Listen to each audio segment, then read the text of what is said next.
Presbiter bertugas mengucapkan selamat datang dan selamat beribadah di hari Minggu ke-17 sesudah Pantekosta. Kiranya ibadah yang kita lakukan saat ini berkenan di hadapan Tuhan dan kita diberkati olehnya. Pemberita firman pada ibadah ini adalah Bapak Pendeta Sandino STH. Jemaat, marilah berdiri untuk menyambut firman Tuhan hadir di tengah-tengah persekutuan kita.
Jemaat yang dikasihi oleh Tuhan, marilah kita awal ibadah ini dengan menyatukan hati kita bahwa pertolongan kita adalah dalam nama Tuhan yang menjadikan langit dan bumi.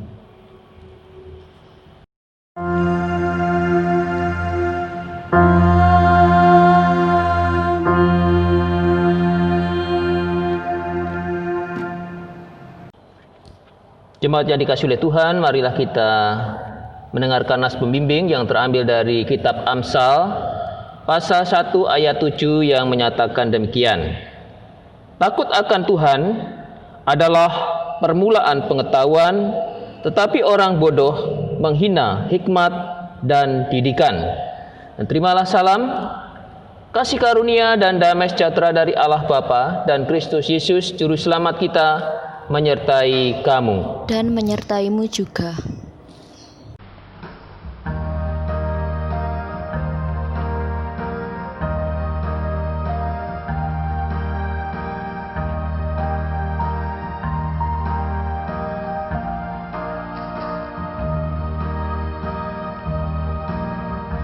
Kaulah hikmatku, firman hidupku.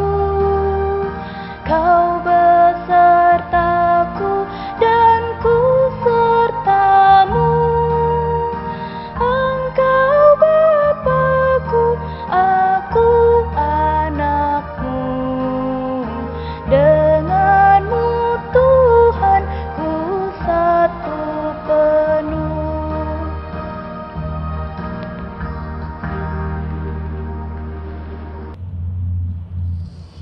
Jemaat, mari berdoa kepada Allah.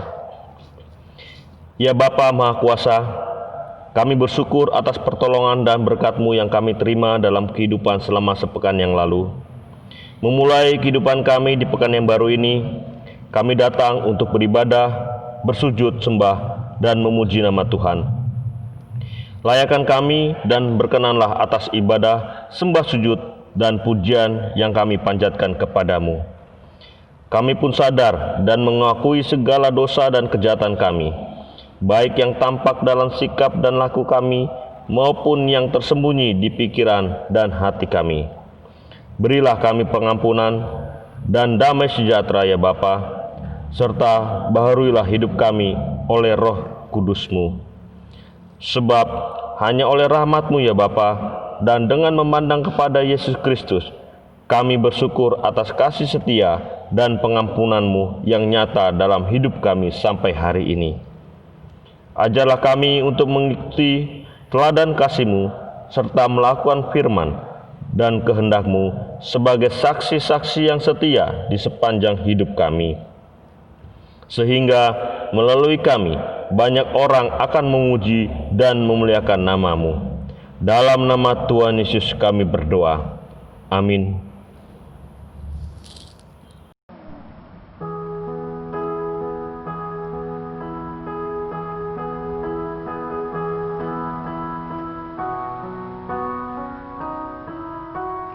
Diamlah, singkirkan kebisingan di hati. Arahkan pikiran dan hatimu pada Allah.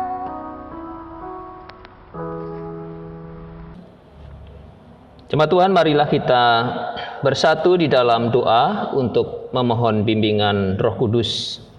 Mari kita berdoa. Bapa yang makasih, inilah kami umat-Mu yang ada di rumah-rumah, di mana kami ingin mendengarkan bersama sabda firman-Mu. Bukalah hati dan pikiran kami, agar kami mengerti dan memahami maksud-Mu. Urapi mulut hamba-Mu, dan bimbinglah kami untuk menjadi pendengar dan pelaku firman-Mu. Dalam nama Putra-Mu, Yesus Kristus firman yang hidup, kami berdoa. Amin. Jemaat Tuhan, mari saya undang untuk berdiri untuk mendengarkan firman Tuhan yang dibacakan dari Alkitab. Haleluya.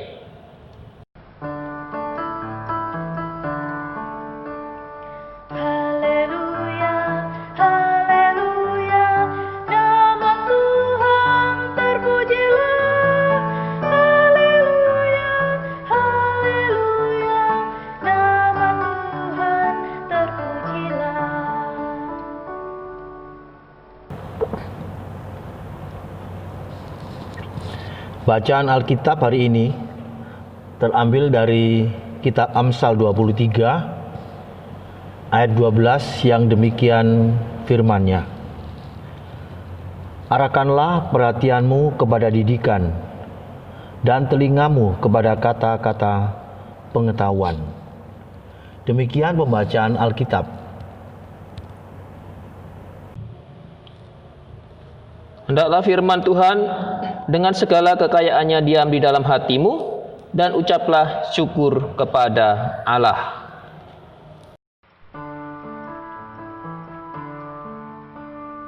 Kepadamu puji-pujian, pada syukur dan kemuliaan, Bapa, Putra, dan Roh Kudus, sampai kekal dan abadi. Selamat pagi saudara-saudara yang dikasihi oleh Tuhan. Shalom. Bapak Ibu, saudara-saudara yang dikasihi oleh Tuhan, kitab Amsal adalah kitab yang mengajarkan tentang hikmat atau kata-kata bijak yang dipakai oleh penulis Amsal, khususnya yaitu Salomo, untuk menegaskan dan juga mengarahkan bagi setiap orang yang percaya bahwa Allah adalah sumber hikmat dan pengetahuan itu sendiri. Nah, ini terdapat di dalam kitab Amsal pasal 1 ayat yang ke-7. Nah, karena penekanan kitab Amsal adalah dalam hal mendidik atau mengajar, maka penulis Amsal ini banyak memberikan kata-kata yang mengajak atau meminta, bahkan memerintahkan. Misalnya dengan kalimat dengarlah, pasanglah telingamu, arahkanlah perhatianmu, dan lain-lainnya. Nah, demikian juga di dalam Amsal pasal 23 ayat 12 ini yang menjadi pembacaan kita pada hari ini. Arahkanlah perhatianmu. Ya.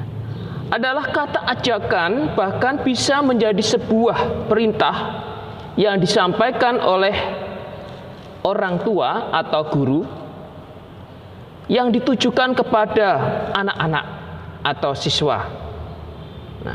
Nah, itulah yang dimaksudkan oleh Salomo ketika dia menyampaikan arahkanlah perhatianmu. Karena Salomo ingin mengajarkan sesuatu kepada anak-anak ataupun juga orang percaya pada saat itu. Nah, arahkanlah perhatianmu menuntut dan menunjuk kepada kehidupan kita, ya. Kehidupan kita yang seutuhnya, yang biasanya digambarkan dengan mengarahkan mata, mengarahkan telinga, ataupun juga lebih daripada itu adalah bahkan mengarahkan hati kita. Itulah makanya dikatakan arahkanlah perhatianmu. Jadi ada kata hati, mengarahkan hati kita, mengarahkan kehidupan kita seutuhnya kepada Tuhan. Nah, sehingga kata lain dari arahkanlah perhatianmu, ya, itu sebenarnya menunjuk kepada konsentrasi, ya, menunjuk kepada fokus kepada sesuatu yang ingin dicapai. Nah, jadi ketika Salomo menyampaikan pengajarannya ini, artinya dia mengharapkan bahwa setiap orang yang menerimanya, setiap orang yang mendengarnya, mereka itu akan penuh perhatian dan konsentrasi, fokus kepada apa yang disampaikan oleh Salomo itu. Nah, jadi hal ini menunjuk kepada pengajarannya itu sendiri, ya, materi yang disampaikan, tetapi lebih daripada itu juga kepada pribadi yang menyampaikan. Nah, karena hikmat ini bukan hanya sekedar apa yang disampaikan oleh Salomo, tetapi adalah Allah sendiri. Maka tentulah si penerima ini, siswa ini, murid ini, anak ini sepenuhnya harus menunjukkan perhatiannya hanya kepada Allah, Sang Pemberi hikmat itu.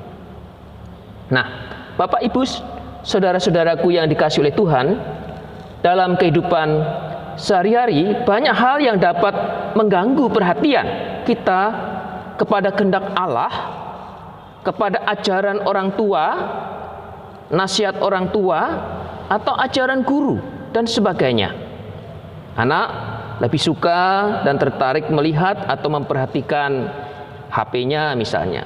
Ketika dia main games atau mendengarkan, melihat cerita-cerita film yang ada di HP-nya atau mungkin juga komputernya. Nah, tetapi sulit dan kurang perhatian ketika mulai belajar. Pelajaran-pelajaran yang diajarkan dan disampaikan oleh guru misalnya di sekolah, ataupun sedang menerima nasihat atau petunjuk-petunjuk yang disampaikan oleh orang tua kepada anak-anaknya. Oleh karena itu penulis Amsal menegaskan dengan kata arahkanlah perhatianmu. Apakah sebenarnya yang diinginkan ataupun yang ingin diajarkan oleh Salomo dengan kumpulan-kumpulan Amsalnya ini? Di dalam pasal 23 ini Salomo ingin mengajarkan tentang etika, tentang perilaku, tentang karakter orang yang berhikmat itu. Nah, Bapak Ibu saudara-saudara yang dikasihi oleh Tuhan, kenapa kitab Amsal ini juga mengajarkan tentang etika, tentang perilaku? Nah, Bapak Ibu, di tengah-tengah kehidupan ini memang kita selalu ada di tengah-tengah hubungan dengan orang lain yang membutuhkan sikap atau perilaku yang di dalamnya tentu ada etika. Ya, ketika kita berbicara, ketika kita melakukan sesuatu ya dengan orang lain ya di hadapan mereka dan sebagainya. Bahkan juga ketika kita ada di dalam medsos misalnya. Nah, itu perlu ada etika-etika juga di situ. Nah, etika atau perilaku ketika ada di sebuah pesta, bahkan di antara pembesar. Nah, itu yang disampaikan di dalam Amsal pasal 23 ayat yang pertama ya.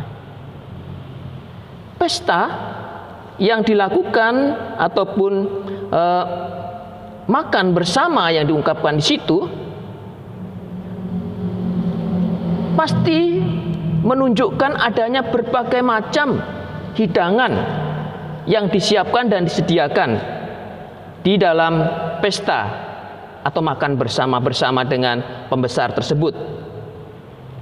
Nah, Bapak Ibu, saudara-saudara yang dikasihi oleh Tuhan, biasanya kalau kita ada di situasi seperti itu, pasti kita selalu ingin melihat makanan yang kita sukai, ya. Nah, ingat hati-hati. Nah, ingat kesehatan, dan yang kedua, ingat etikanya juga. Nah, kalau yang pertama hati-hati terhadap kesehatan, berarti kita melihat bahwa ada makanan-makanan ataupun minuman yang disiapkan di situ mungkin saja tidak sesuai dengan apa yang kita butuhkan dengan kesehatan kita. Ada makanan-makanan yang bisa saja mungkin memang dilarang untuk kita nikmati, padahal memang itu ya menyenangkan tentunya. Nah, yang kedua adalah etika. Nah, Bapak Ibu, saudara-saudara yang terkasih dalam Tuhan, nah kadang-kadang di tengah-tengah pesta seperti itu ada orang yang ingin berebutan ya. Nah, bahkan sampai kadang-kadang bisa menjadi masalah. Ataupun juga mungkin tiba-tiba waduh sudah kehabisan karena ada orang yang kepingin mendapatkan lebih banyak dan sebagainya. Nah, oleh karena itu penulis Amsal bahkan menggambarkan untuk membatasi itu, untuk mengerem itu, ya, memberikan warning dengan apa? Pisau digambarkan, ya.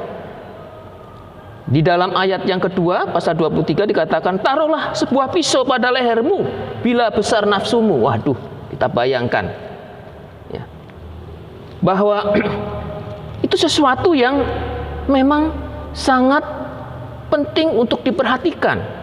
Sebagaimana ungkapan perhatikan, ya. Ingat, lihat apa yang ada di depan itu. Itu bisa berbahaya jika engkau tidak penuh perhatian. Jadi itu sebagai sebuah peringatan, gambarannya dengan pisau. Karena memang makanan itu kalau kita tidak perhatikan karena itu bukan kebutuhan kita, karena kesehatan kita tidak mampu, ya bisa saja pulang dari pesta sampai rumah kolap, ya, masuk rumah sakit dan sebagainya. Nah, itu yang kita lihat sebagai pertama, sebagai perhatian ataupun peringatan yang digambarkan dengan hal tersebut, yang akhirnya menjadi sebuah sikap atau perilaku yang membentuk menjadi sebuah karakter atau sifat seseorang. Nah, digambarkan seperti pisau, artinya pisau itu bisa membunuh dan bisa mencelakai manusia ketika dia makan dengan tidak hati-hati karena punya masalah kesehatan dengan makanan tertentu sehingga bisa membuat celaka dirinya. Digambarkan seperti pisau atau juga digambarkan sebuah kekerasan juga yang kadang-kadang manusia lakukan ketika berebut, ya, roti. Artinya berebut untuk mendapatkan makanan itu menjadi kebutuhan hidupnya dengan ya cara yang kasar. Ada orang yang mencoba untuk memperolehnya dengan menipu. Orang mencoba untuk memperoleh dan mendapatkannya dengan merampok, mencuri dan sebagainya. Nah, itulah yang biasa dilakukan dan dampak dari kekerasan ketika ingin mendapatkan roti itu. Nah, sehingga itulah yang pertama kali juga disampaikan oleh Tuhan Yesus, oleh iblis ketika menggoda Yesus. Ketika habis puasa, dia menawarkan batu-batu itu supaya menjadi roti. Tetapi Tuhan Yesus mengatakan bahwa manusia hidup bukan karena hanya dari roti saja, tetapi dari setiap firman Tuhan. Nah, itu artinya Bapak Ibu yang dikasihi oleh Tuhan, kita melihat bahwa seorang yang memperhatikan firman Tuhan, dia juga akan menunjukkan sikap, etika, sopan santun di dalam kehidupannya. Nah, etika atau sopan santun adalah materi pendidikan yang pertama-tama telah diajarkan oleh orang tua dan juga tentu di dalam keluarga. Setiap orang tua, mungkin bapaknya atau ibunya, selalu akan mengajarkan anak-anaknya untuk menyampaikan sesuatu dengan hal-hal yang positif, yang baik. Misalnya ketika berbicara, ya, cara berbicara yang benar haruslah dengan menatap orang yang diajak bicara, misalnya, ya. Tidak menyela pembicaraan orang yang ketika sedang berbicara dan belum selesai, ketika dia belum diberikan kesempatan berbicara, misalnya. Bicara yang sopan ketika ada di tengah-tengah kumpulan, rapat, pertemuan, atau bahkan juga melalui media sosial. Ketika berbicara, kita tidak rasis, ya, dan sebagainya. Nah, itulah hal-hal yang menunjukkan bagi setiap orang percaya pentingnya untuk perilaku itu sudah mulai ditanamkan di tengah-tengah kehidupan keluarga. Amsal juga mengajar untuk menjadi orang yang murah hati. Nah, itu ditunjukkan juga oleh pasal 23 ini, ya. Di dalam ayat yang keempat dikatakan di sana bukan hanya sekedar untuk melarang orang menjadi kaya. Ketika dikatakan ayat keempat, jangan bersusah payah untuk menjadi kaya, tinggalkan niatmu ini, ya. Jadi bukan hanya sekedar untuk melarang orang menjadi kaya dalam hal materi, tetapi lebih daripada itu adalah penulis Amsal mengajarkan untuk menjadi kaya hatinya, sehingga mampu bermurah hati dan memperoleh dengan cara yang benar atas kekayaannya itu, atau memperoleh kekayaannya itu dengan kebenaran, ya. Artinya mendapatkan kekayaan itu melalui hatinya, ya, bukan hanya karena punya otak, ya. Dia punya pengetahuan bagaimana mendapatkan materi itu, bahkan juga dengan cara yang tidak baik. Punya akal, mungkin nanti ngakalin orang lain, sehingga dia akan menjadi, ya, rugi dan akhirnya bisa juga mencelakai, ya. Yang berikutnya, karena kekayaan atau materi akan lenyap, tetapi perbuatan yang murah hati itu dan tulus dilakukan akan menjadi berkat Tuhan yang disampaikan turun-temurun, ya. Berkat kemurahan hati itu pasti akan menjadi berkat yang terus-menerus mengalir di dalam kehidupan seseorang.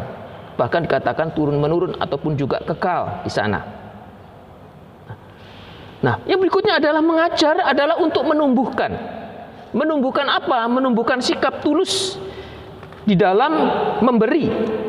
Karena bisa memberi bukan hanya karena kesempatannya yang baik, tetapi karena sebuah perilaku yang positif juga. Karena dia tahu dia mendapatkan rahmat Tuhan, mendapatkan berkat Tuhan, mendapatkan kesempatan yang baik karena diberikan talenta dan bahkan karunia-karunia itu, dan dia membagikannya bagi setiap orang yang membutuhkan.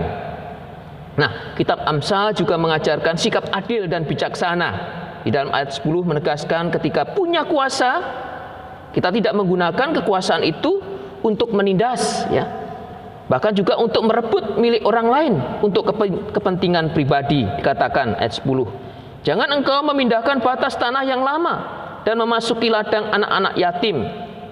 Ya. Tidak untuk menindas dan merebut milik orang lain untuk kepentingan sendiri. Dan manakah karakter yang baik itu bisa bertumbuh di dalam hidup kita? Tentu melalui sebuah pengajaran yang dengan tekun dan dengan sungguh-sungguh ditanamkan mulai tentunya sejak dini, sejak kanak-kanak. Dan oleh siapa? Tentu orang tua.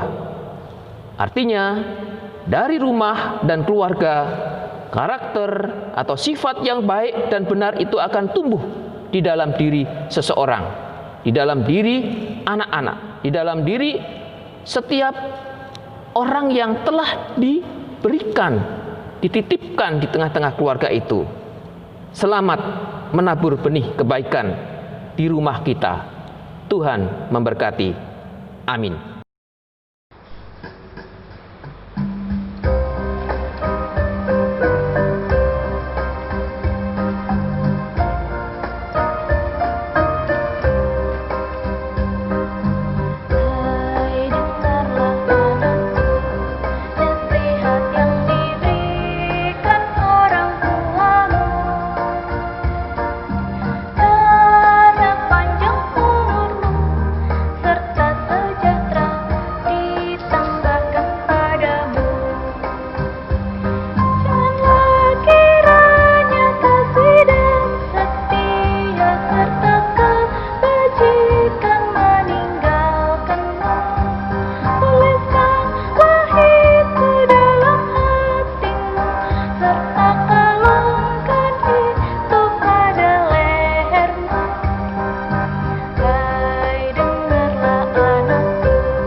Jemaat Tuhan, mari saya undang untuk berdiri, untuk bersama dengan semua orang percaya di segala waktu dan tempat kita mengaku iman, menurut pengakuan iman rasuli dengan hati dan mulut kita masing-masing, marilah kita mengatakannya. Aku percaya kepada Allah, Bapa yang Maha Kuasa, Khalik langit dan bumi, dan kepada Yesus Kristus, anaknya yang tunggal Tuhan kita, yang dikandung daripada Roh Kudus, lahir dari anak darah Maria, yang menderita di bawah pemerintahan Pontius Pilatus, disalibkan, mati, dan dikuburkan, turun ke dalam kerajaan maut. Pada hari yang ketiga, bangkit pula dari antara orang mati, naik ke surga, duduk di sebelah kanan Allah Bapa yang Maha Kuasa, dan akan datang dari sana untuk menghakimi orang yang hidup dan yang mati. Aku percaya kepada Roh Kudus, gereja yang kudus dan am, persekutuan orang kudus, pengampunan dosa, kebangkitan daging, dan hidup yang kekal. Bapak, Ibu, saudara-saudara yang dikasihi oleh Tuhan, marilah kita bersatu di dalam doa syafaat. Mari kita berdoa. Bapa yang makasih, kami bersyukur ya Tuhan, pada saat ini Engkau masih terus menyertai dalam kehidupan kami, baik kami sebagai keluarga maupun juga kami sebagai gereja Tuhan di tengah-tengah kehidupan ini. Pada saat ini ya Tuhan, kami berdoa untuk setiap pergumulan-pergumulan yang kami hadapi di tengah-tengah keluarga, masyarakat, maupun juga di dalam kehidupan kami sebagai persekutuan umat-Mu ya Tuhan. Bapa, kami berdoa untuk bangsa dan negara kami.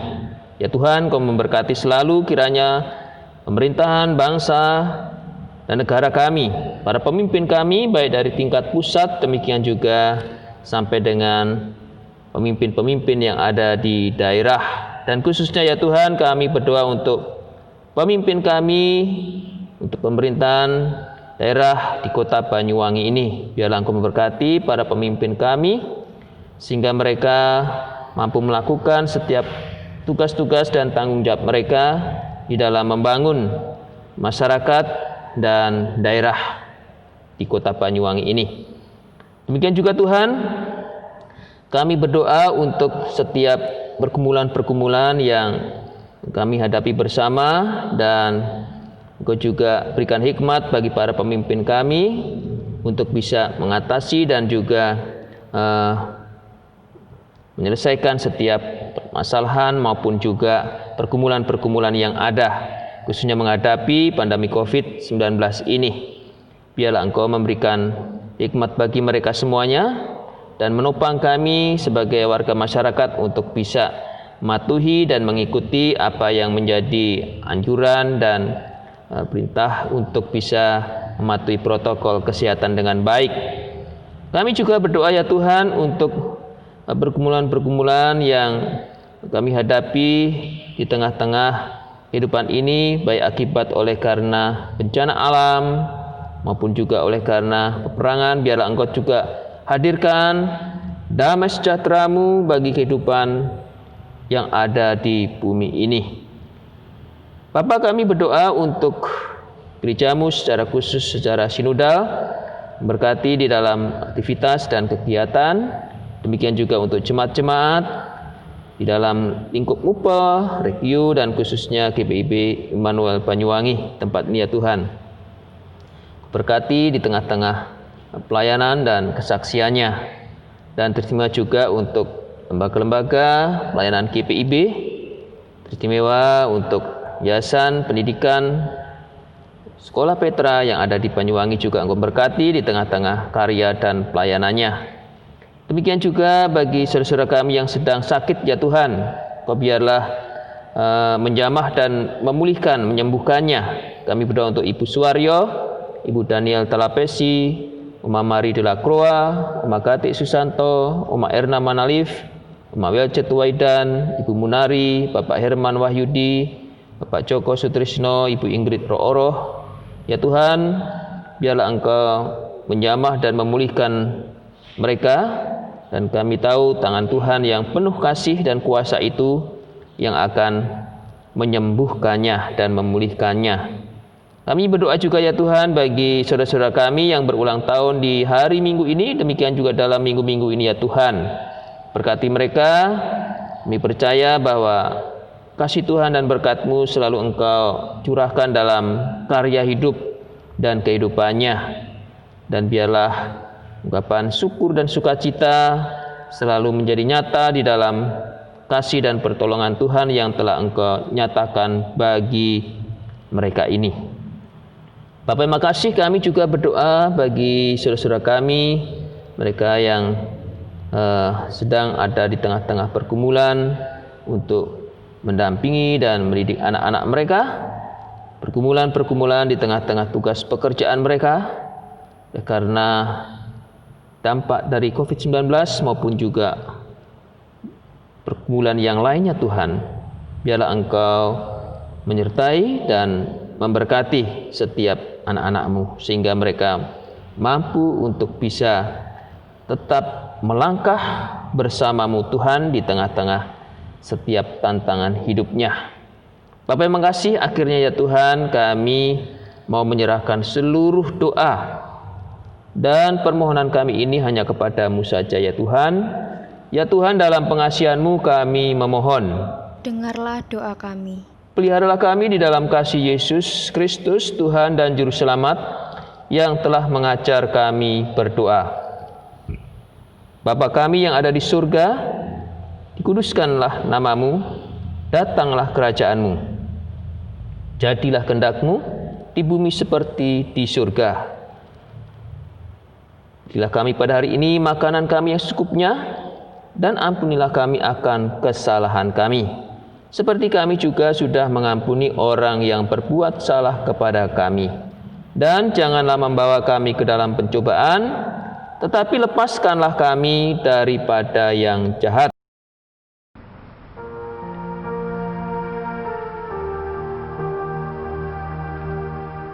Karena Engkaulah yang empunya kerajaan dan kuasa dan kemuliaan sampai selama-lamanya. Amin.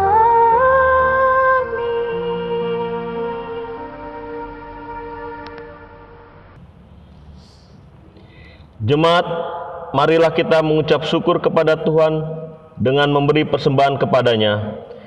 Dengarlah firman-Nya yang terambil dalam Mazmur 50 ayat 14 yang menyatakan, persembahkanlah syukur sebagai korban kepada Allah, dan bayarlah nazarmu kepada Yang Maha Tinggi. Tuhan memberkati saudara dan persembahan saudara.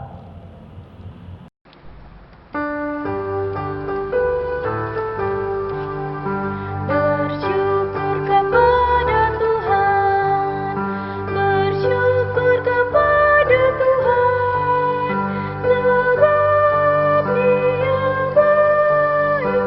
Bersyukur kepada Tuhan, bersyukur kepada Tuhan, bersyukur kepada Tuhan, sebab Dia baik.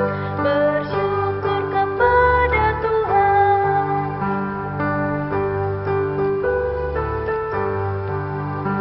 Bersyukur kepada Tuhan, bersyukur kepada Tuhan, sebab Dia baik.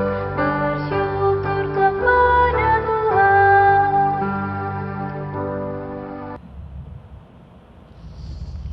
Jemaat, mari berdiri untuk menyerahkan persembahan ini kepada Tuhan dalam doa syukur. Ya Tuhan Yesus, kami bersyukur kepadamu karena kasih dan pengorbananmu mendorong kami untuk memberi persembahan sukarela ini. Kami sadar bahwa persembahan kami ini tidak sebanding dengan kurban tubuh dan darahmu yang Engkau persembahkan bagi kami dan dunia ini.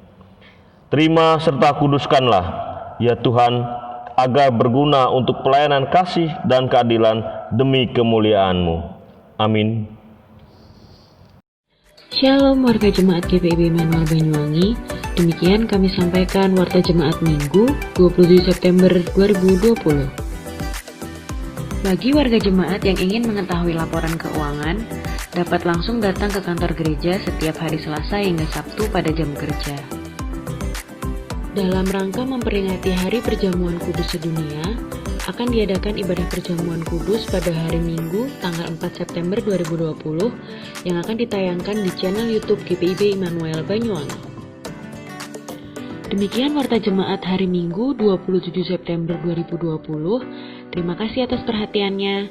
Selamat hari Minggu, Tuhan Yesus memberkati.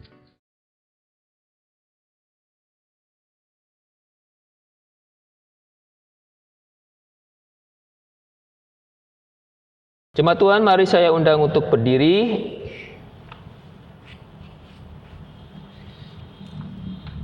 Sekarang pergilah dengan damai sejahtera,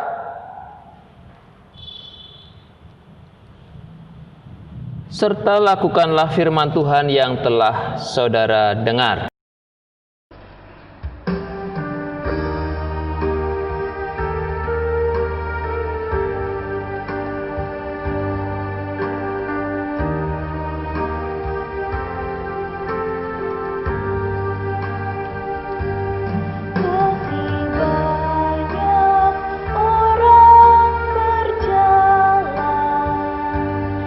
Dalam kuasa yang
Jemaat Tuhan, mari arahkanlah hati serta pikiranmu hanya kepada Tuhan dan terimalah berkat-Nya. Tuhan memberkati engkau dan melindungi engkau. Tuhan menyinari engkau dengan wajah-Nya dan memberi engkau kasih karunia. Tuhan menghadapkan wajah-Nya kepadamu dan memberi engkau damai sejahtera.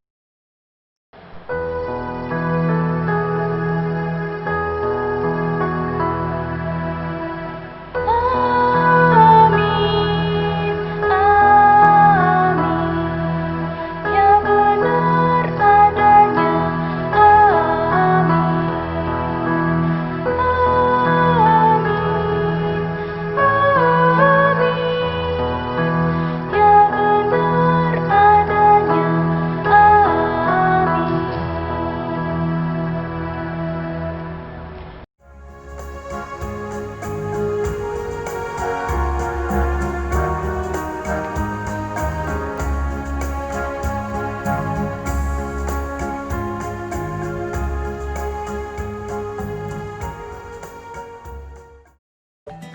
Selamat hari Minggu